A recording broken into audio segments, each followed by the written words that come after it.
अस्सलाम वालेकुम क्लास। आज का जो हमारा लेक्चर है वो है ब्लैक बॉडी रेडिएशंस। ठीक है।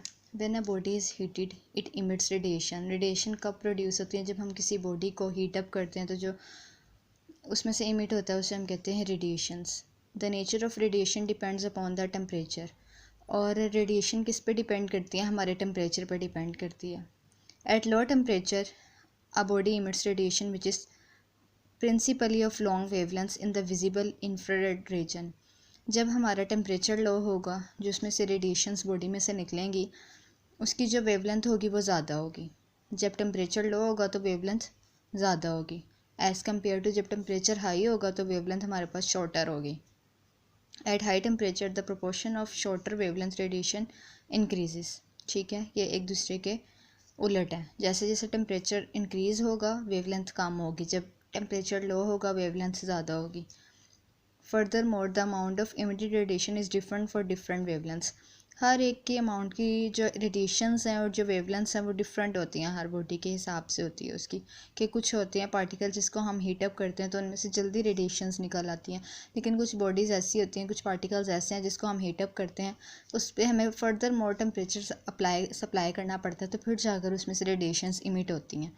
इधर हम एग्जांपल लेंगे। For example when platinum wire is heated, जब हम प्लाटिनियम की एक वायर को हीटअप करते हैं it appears dull red at about 100 degree Celsius.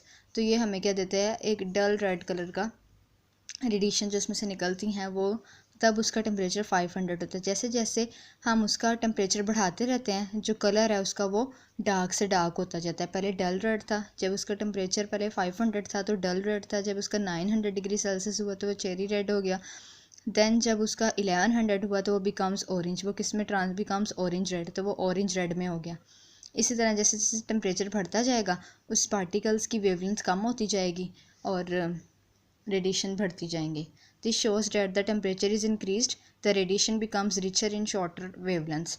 इस एग्जाम्पल से हमें क्या पता चला? जैसे जैसे टेम्परेचर हमारा बढ़ता गया रेडिएशन हमारी ज़्यादा होती गई और वेवलेंथ हमारी कम होती गई है।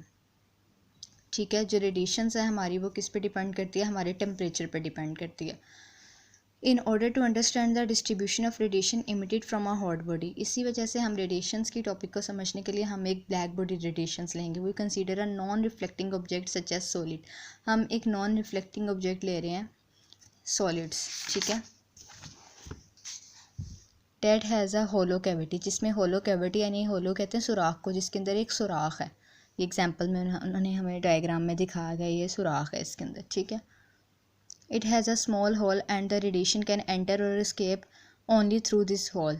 इस होल के ज़रिए, छोटे होल के ज़रिए जो हमारी रेडिएशंस हैं वो इसके अंदर एंटर भी होती हैं और निकलती भी हैं।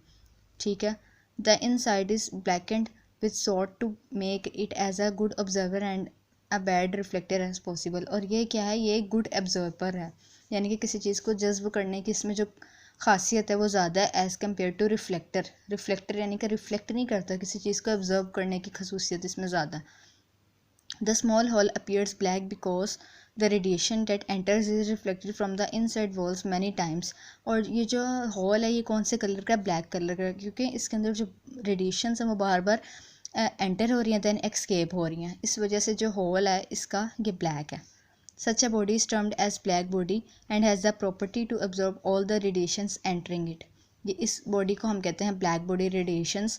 और इसके अंदर क्या है? ये क्या चीज़ करता है? एब्जॉर्ब कर लेता है रेडिएशंस को easily. A black body is both an ideal observer, और इसे हम आइडियल ऑब्जर्वर भी कहते हैं क्योंकि ये अच्छे से रेडिएशंस को क्या कर लेता है? एब्जॉर्ब कर लेता है, जज़ब कर लेता है। एंड एन आइडियल रेडिएटर, उसे आइडियल रेडिएटर भी कहते हैं।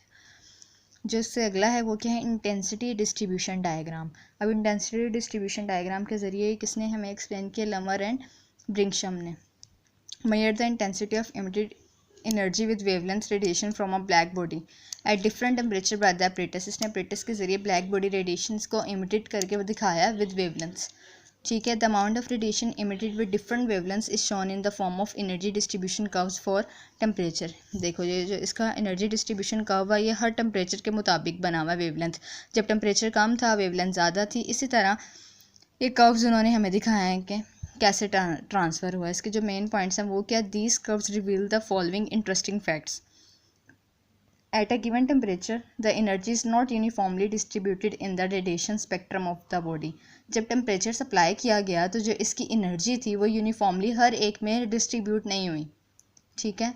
At a given temperature T the emitted energy has maximum, जो टेम्परेचर था वो हमारी वेवलेंथ के क्या था, मैक्सिमम था, और ये एक दूसरे के डायरेक्टली प्रोपोर्शनल है, और ये एक कांस्टेंट के इक्वल है, ठीक है, जिसकी वैल्यू कांस्टेंट की थी लैम्डा मैक्सिमम, यानी कि wavelength maximum multiply by T equal है कांस्टेंट के। द वैल्यू ऑफ कांस्टेंट, जो कांस्टेंट की वैल्यू से हम क्या कहेंगे, वेन्स कांस्टेंट, और इसकी जो वैल्यू है ये इंपॉर्टेंट है, शॉर्ट में भी आ जाती है, 2.9 मल्टीप्लाई बाय 10⁻³ m केल्विन, ठीक है। This equation means that as T increases lambda shift to shorter wavelength. इससे हमें क्या पता चलता है, जैसे जैसे टी बढ़ता है वैसे वैसे वेवलेंथ क्या होती है, कम होती है, ये जो हमने पहले पढ़ा है कि जैसे जैसे टेम्परेचर इंक्रीज होगा वेवलेंथ कम होगी। For all wavelengths and increase in temperature causes all increase in energy transmission. जब वेवलेंथ बढ़ती है तो एनर्जी ट्रांसमिशन, एनर्जी एमिशन भी होती है, वो क्या होती है, इंक्रीज हो जाती है।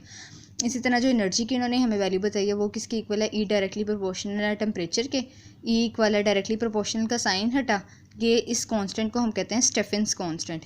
ये कौन सा कांस्टेंट है, स्टेफेंस कांस्टेंट, और इसकी वैल्यू क्या है 5.67 मल्टीप्लाई बाय 10⁻⁸, ठीक है। And the above relation is known as Stefan Boltzmann law, और इस लॉ को हम कहते हैं स्टेफन बोल्ट्जमैन लॉ। क्या है, the area under which curve represents the total energy radiation per second per square metre over all the wavelengths at a particular temperature. और ये क्या, ये हमारे एरिया के डायरेक्टली प्रोपोर्शनल है to the fourth power of the kelvin temperature. Fourth power of kelvin temperature, fourth power के जब temperature हमने हद से ज़्यादा इंक्रीज़ कर दिया देन कौन सी पावर बनी है टेम्परेचर की, T⁴, और इस कांस्टेंट को हम कहते हैं स्टेफेंस कांस्टेंट, और इसकी वैल्यू ये है, और इस लॉ को हम कहते हैं स्टेफेंस बोल्ट्जमैन लॉ, जिसमें हमारे टेम्परेचर की पावर 4 हो जाती है। इसको हम कहेंगे स्टेफेंस बोल्ट्जमैन लॉ।